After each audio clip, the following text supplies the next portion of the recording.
Saint blessing mission एक रूपक के माध्यम से प्रस्तुत करता है। अब घर वापस जाना है। आत्माओं के पतन और उत्थान का एक वास्तविक चित्रण पेश है। अब घर वापस जाना है।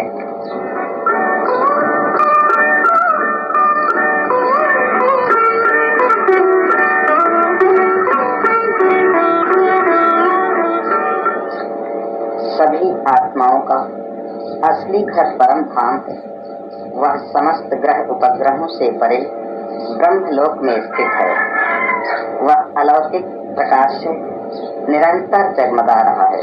गीता का भगवान कहता है कि उस मेरे परम धाम को न सूर्य प्रकाशित कर सकता है, न चंद्रमा, और न ही अग्निपुंज कोई आकाशीय पिंड। परम धाम है परम पिता परमात्मा का परम स्थान।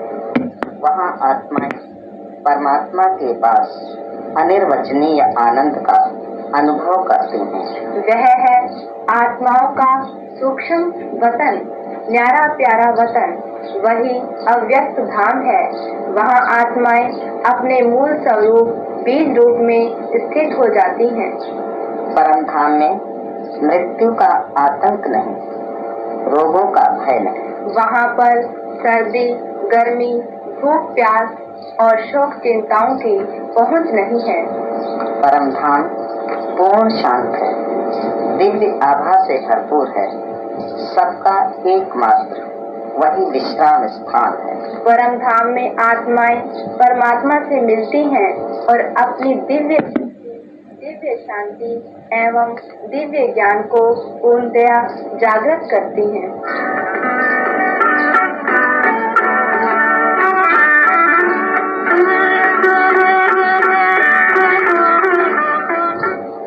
आत्मा चेतन बिंदु रूप, ज्योति स्वरूप एवं ज्ञान विज्ञान पूर्ण है। वह आनंद स्वरूप, शांति स्वरूप एवं दिव्य शक्ति से भरपूर है। शरीर में आत्मा का स्थान है दोनों नयनों के बीचों बीच त्रिकुटी में। यह अतीन्द्रिय गुफा है। त्रिकुटी ही तीसरा नेत्र या ज्ञान नेत्र है।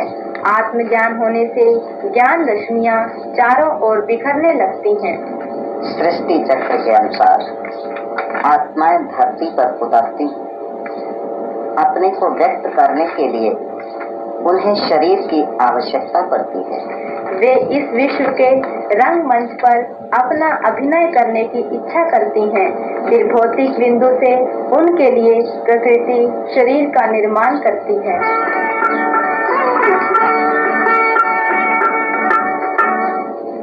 सतयुग में आत्माओं में परम धाम के संस्कार होते हैं, इसलिए वे सत्य, अहिंसा और ब्रह्मचर्य रूपी तप से दीप्तिमान रहती हैं।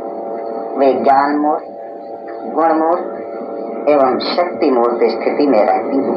सतोगुण की प्रधानता के कारण वे निरंतर योगयुक्त, दोषमुक्त एवं पावन रहती हैं।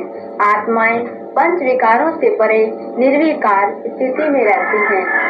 त्रेता में आत्माएं पतित नहीं होती, उनमें दिव्य गुण जगमगाते रहते हैं और दिव्य शक्ति का स्रोत प्रवाहित रहता है। त्रेता में आत्माओं को दैहिक, दैविक और भौतिक तापों का कष्ट नहीं होता। वे निर्मल एवं निर्दोष रहती हैं। द्वापर युग से आत्माएं पतन की ओर उन्मुख होती हैं। धीरे धीरे उनकी दिव्यता समाप्त होने लगती है। इस युग में वे पूर्ण पवित्र नहीं रह पाती, उनमें विकारों की छाया पड़ने लगती है। कलयुग में तो उनका नक्शा ही बदल जाता है। काम, क्रोध और लोभ नर्क के द्वार हैं। यह कलयुगी आत्माएं स्वीकार नहीं करती। ब्रह्मचर्य और पवित्रता का महत्व समाप्त हो जाता है। विकारों की पूर्ति को ही धर्म या फर्ज कहने लगती हैं। वे अशांत, दुखी और रोग युक्त हो जाती हैं।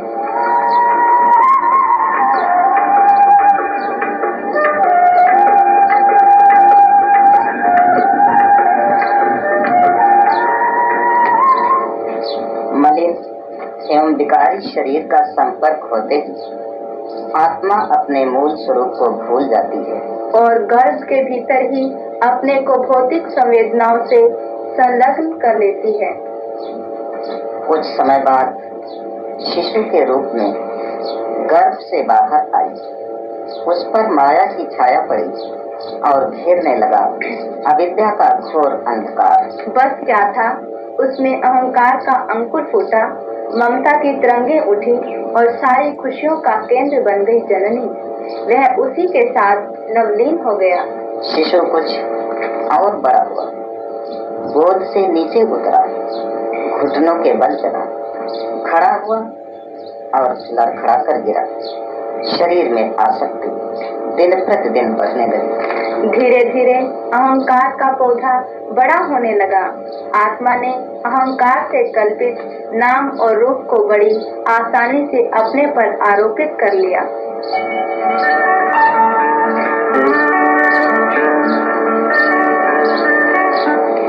वह बालक अभी तक काम की मार से बचा है, क्योंकि उसे विश्व की सुंदरियां मोहित नहीं कर सकती। वह क्रोध की भी ज्वालाओं से जलता नहीं, क्योंकि उसका न किसी से बैर है और न ही अपमान का बदला लेने का निश्चय। इस अवस्था तक वह लोभ व लालच से भी बचा है, क्योंकि वह खाने पहनने के अतिरिक्त सोने चांदी को मिट्टी का ढेला समझता है।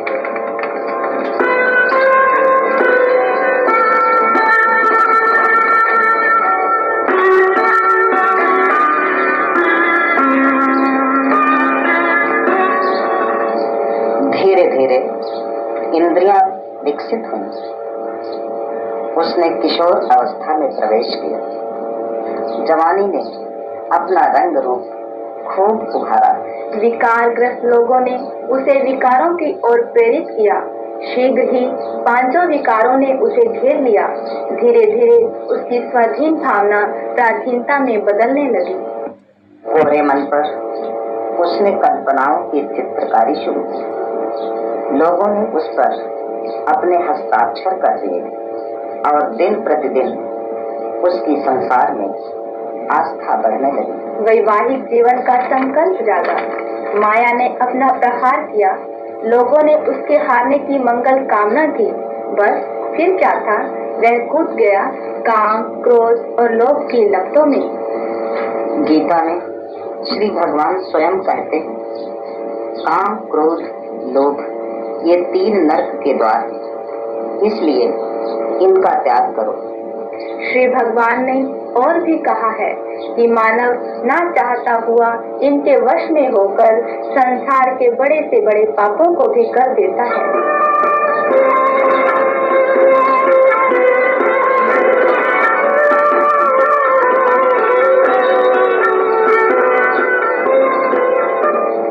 आश्चर्य की बात है कि कुछ ही वर्ष पहले वह जन्मा था और अब जन्म देने लगा अपनी संतानों को।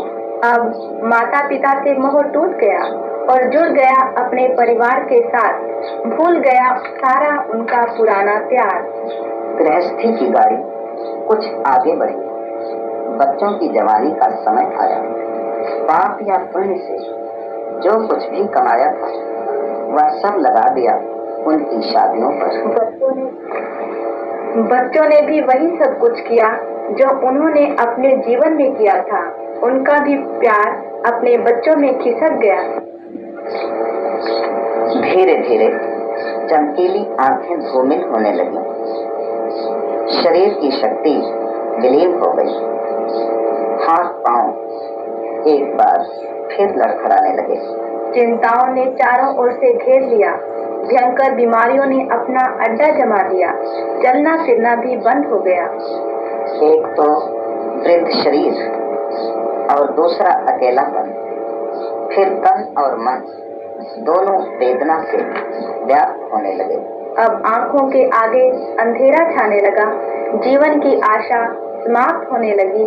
मृत्यु का भय रात दिन सताने लगा।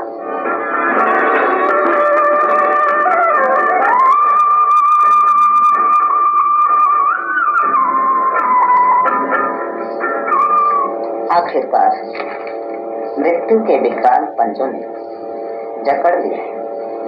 जीवन और मरण के कड़े संघर्ष में प्राण पखेरु उड़ गए। आत्मा और शरीर का विच्छेद हो गया। लोगों ने निश्चय किया कि जल्दी से घर से निकालो, यहाँ रखना ठीक नहीं।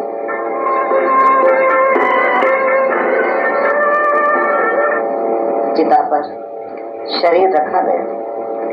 अग्नि की प्रचंड लपटों ने शीघ्र ही आंख, नाक, कान, अंग प्रत्यंग जला डाले। मांस जलकर राख हो गया और हड्डियां लकड़ियों जैसी कोयला बन गई। कोई भी नामो निशान बाकी न बचा। लोग उसे वहीं अकेला छोड़कर घर लौट गए।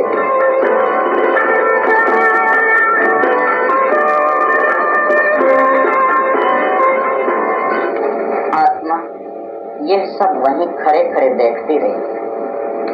एक खुशनुमा जिंदगी राख का ढेर बन गई। एक लंबा स्वप्न टूट गया। आसक्ति धोखा दे गई। केवल पश्चाताप रह गया। उसी अवस्था में दूसरे गर्भ की ओर प्रेरित हो गया। जन्म से मृत्यु की ओर तथा मृत्यु से जन्म की ओर यह जन्म मृत्यु का चक्र प्रारंभ हो गया। अज्ञान के कारण न शरीर की आसक्ति हटती है और न ही सत्य की अनुभूति होती है। राजयोग द्वारा आत्मा की सोई हुई स्मृति जागृत होती है। उसका मोह नष्ट होता है और परमात्मा से लगन लग जाती है। ऐसी आत्मा विस्तार में नहीं पड़ती। उसका निश्चय समेटने का है, क्योंकि ये संकल्प है कि अब घर वापस जाना है। मानव की जिज्ञासा अपने आप से प्रश्न करती है, मैं कौन हूँ, कहाँ से आया हूँ और अब कहाँ जाना है। राजयोग इन प्रश्नों का उत्तर देता है। तुम चेतन आत्मा हो, परम धाम से आए थे और अब वहीं वापस जाना है। कुछ और भी प्रश्न उठते हैं।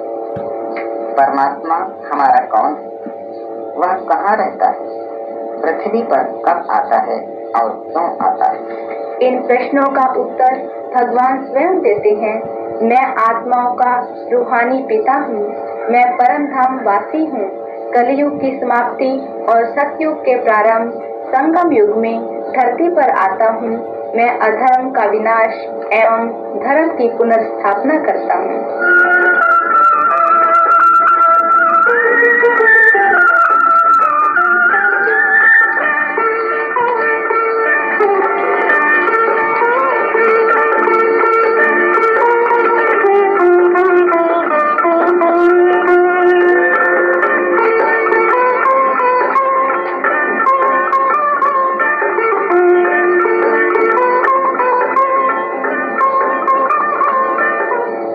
परमात्मा शिव कहते हैं कि यह पुरानी और विकारी कलयुगी दुनिया शीघ्र ही नष्ट हो जाएगी। विभिन्न प्रकार के प्रलय मचाने वाले बम अब समय का बड़ी बेचैनी से इंतजार कर रही हैं। चारों ओर ज्वालाएं ही ज्वालाएं होंगी।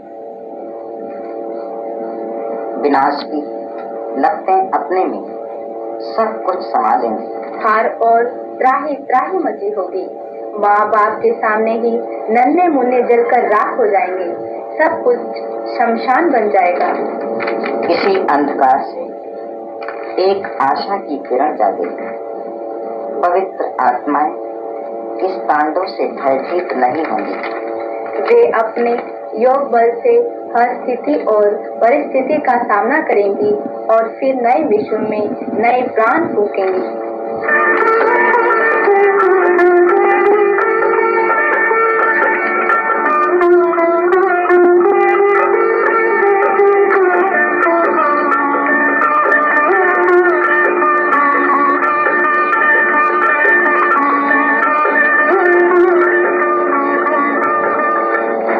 राजयोग से निश्चय बनता है कि ब्रह्मचर्य मेरा तप है। यही शरीर और मन का असली श्रृंगार है। पवित्रता जीवन की सुगंध है और सच्चे सुख एवं सच्ची शांति की आधारशिला है। योग मेरे जीने की विधि है। इसी से सर्व सिद्धि प्राप्त हो सकेंगे। योग परमात्मा की प्राप्ति का सर्वोत्तम मार्ग है। ये वास्तव में आत्मविज्ञान है। जीवन मुक्ति मेरा जन्म सिद्ध अधिकार है। केवल परमात्मा में लवलीन होकर इसे प्राप्त किया जाता है। संगम युग पर योग युक्त आत्माओं को परमात्मा का वरदान है, योगी बनो, पवित्र बनो।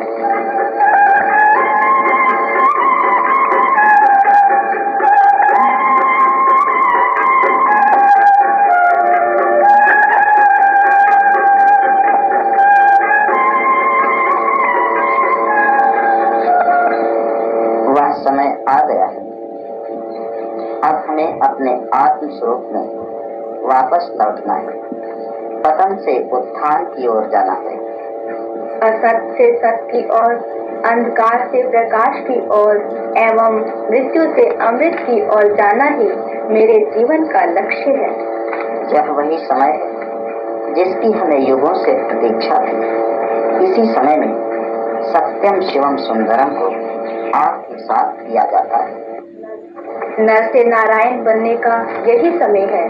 दिव्यता हमारा लक्ष्य है।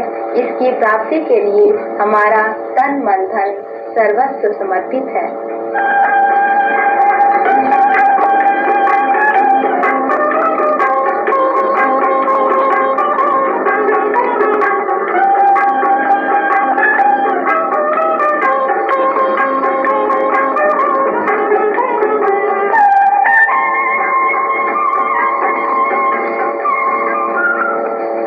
कलयुग की काली रात समाप्त हो जाएगी। भ्रष्टाचार और अधर्म नष्ट हो जाएंगे। आपस की कलह नहीं रहेगी। सतयुग का नया सुनहला प्रभात आएगा। दानवता पर देवत्व की विजय होगी। आत्माओं के दिव्य गुण विकसित होंगे। सर्वत्र व्याप्त अशांति हट जाएगी। सारे दुख दर्द एक किनारे हो जाएंगे और असाध्य रोग, मृत्यु आदि का आतंक नहीं रहेगा। आत्माओं को सच्चा सुख मिलेगा, सच्ची शांति मिलेगी। शरीर निरोगी होंगे। मानव अपने जीवन का लक्ष्य पूरा कर सकेगा। मानव के विकारों की होली चलेगी और सारे दोष खुल जाएंगे। आत्माओं के दिव्य प्रकाश की दिवाली जगमगाएगी और वे योग युक्त होकर पवित्र बन जाएंगी।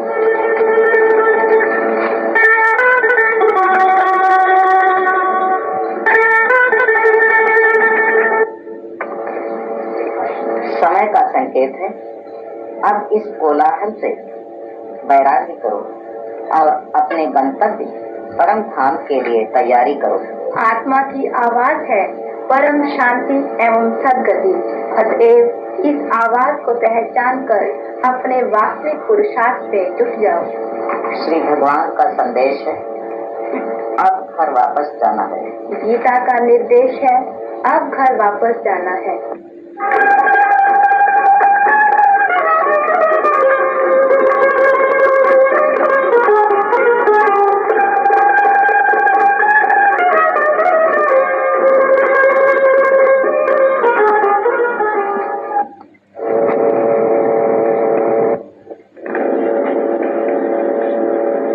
Mental drill.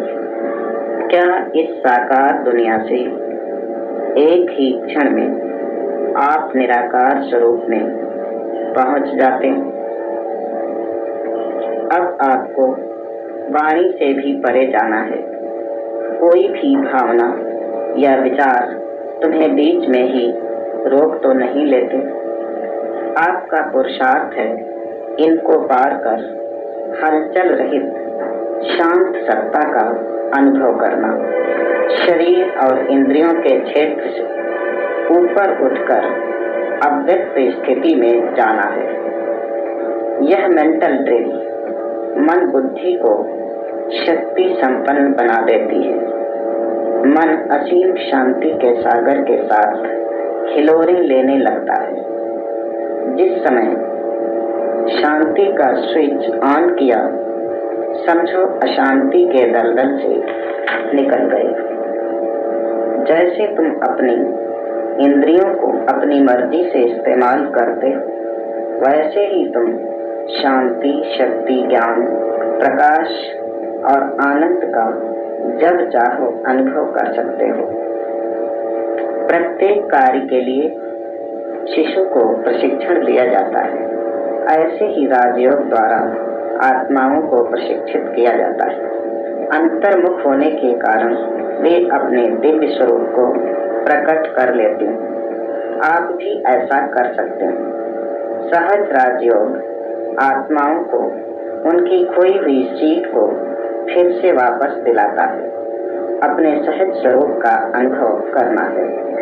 सहज स्वरूप पर जटिल माया ने अपना जटिल कवच चढ़ा दिया है। मानो इसे उतारने में परेशानी महसूस कर रहा है। इसका मुख्य कारण उसकी आसक्ति और अज्ञान है।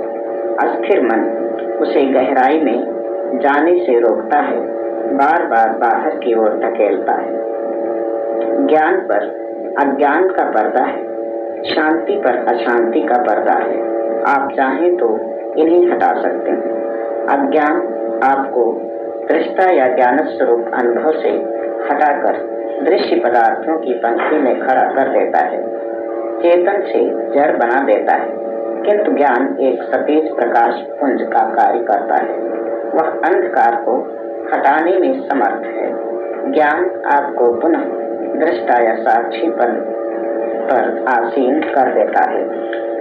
क्या आप अपनी ज्ञान ज्योति सदैव जागृत रखते हैं? यदि ज्ञान ज्योति जागृत रहेगी तो आप भी जागृत रहेंगे। सो जाने पर अंधेरा छा जाएगा और माया अपने प्रहार तेज कर देगी। इसी अवस्था में काम, क्रोध, लोभ, मोह और अहंकार पुनः आपको दबोच लेंगे।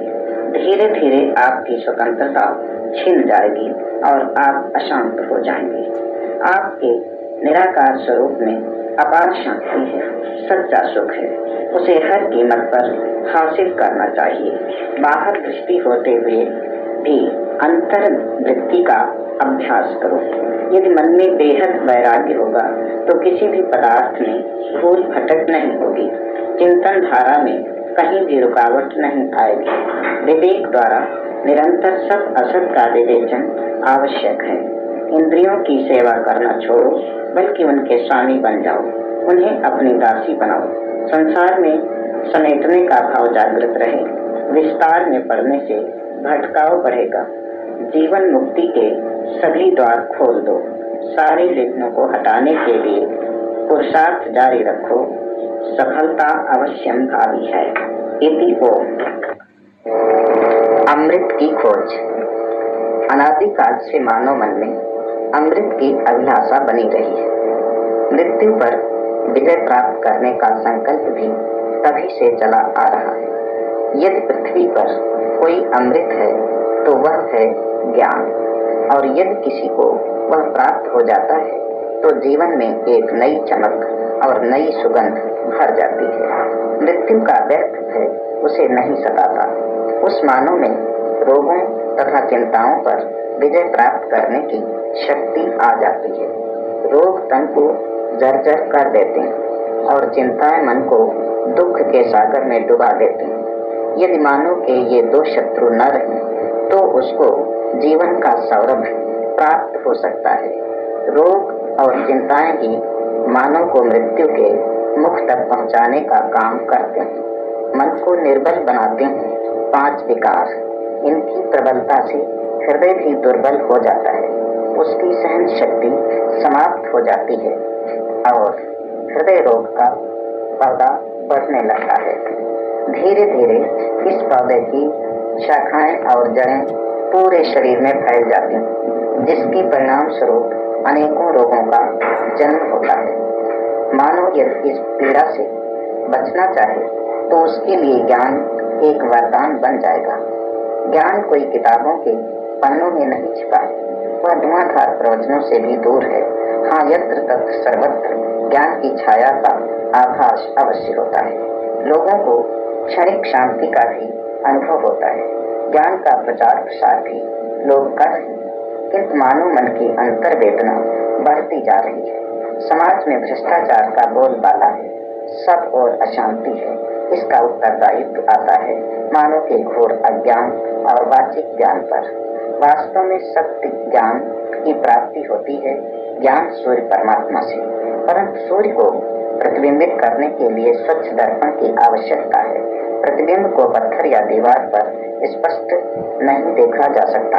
ईश्वरीय ज्ञान को प्राप्त करने के लिए पवित्र मन, निर्मल विवेक अति आवश्यक है। इनके अभाव में व्यक्ति ज्ञान का अभिमानी हो जाता है। अभिमान अज्ञान से अधिक भयावह है, वह अहितकारी भी है।